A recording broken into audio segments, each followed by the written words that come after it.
বিসমিল্লাহির রহমানির রহিম। আসসালামু আলাইকুম। আমি পটলের রেজালা রান্না করব। দেখেন জাল।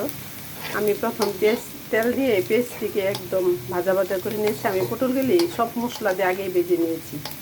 ওইখানে আমি আর মশলা অ্যাড করব না, শুধু কাঁচামরিচ আর ধনিয়া পাতা অ্যাড করবো এটার সাথে। এই যে দেখেন আমি কাঁচামরিচ দিয়ে দিলাম।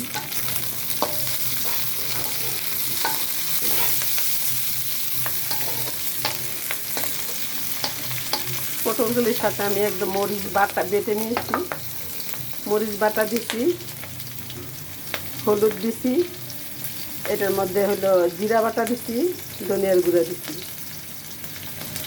এই যে আমি এটাতে দিয়ে নিলাম, সব কিছু এটাতে দেওয়া আছে।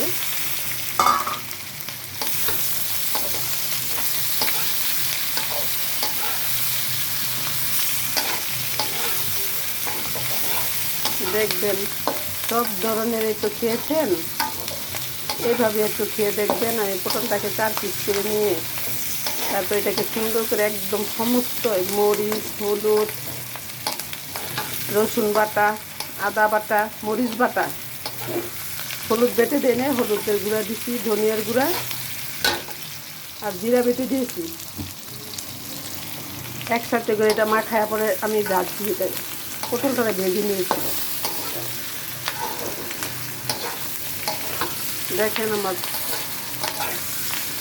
পটলের কালারটা কত ফাইন। এটা খেতে যে কত সুস্বাদু হবে আপনারা রান্না করে না খেলে বুঝবেন না। এইভাবে আপনারা পটলের রেজালা রান্না করে খাবেন, দেখবেন কী টেস্ট, এত সুস্বাদু হয় যে বলার মতো না। আমি সবাইকে, আমার একটা চ্যানেল আছে আপু ভাই বোনেরা ইউটিউব চ্যানেল, ওইটাতে সাবস্ক্রাইব করবেন। আমার অনুরোধ রইল সবার কাছে, আমি যে সুন্দর সুন্দর রান্না আপনাদের দিতে পারি। আমার ইউটিউব চ্যানেলের লাভলি কিচেন, আপনারা ওটাতে সাবস্ক্রাইব করবেন।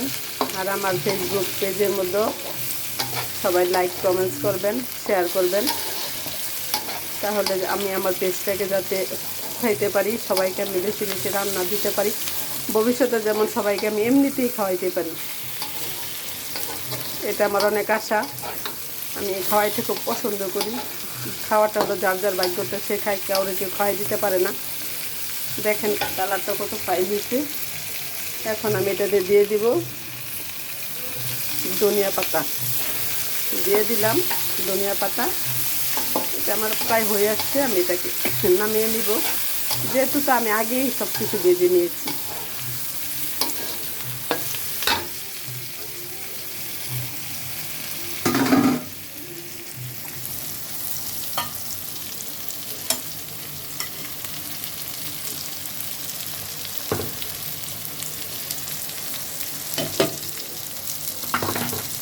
আমার পটলের রেজালাটা হয়ে গেছে।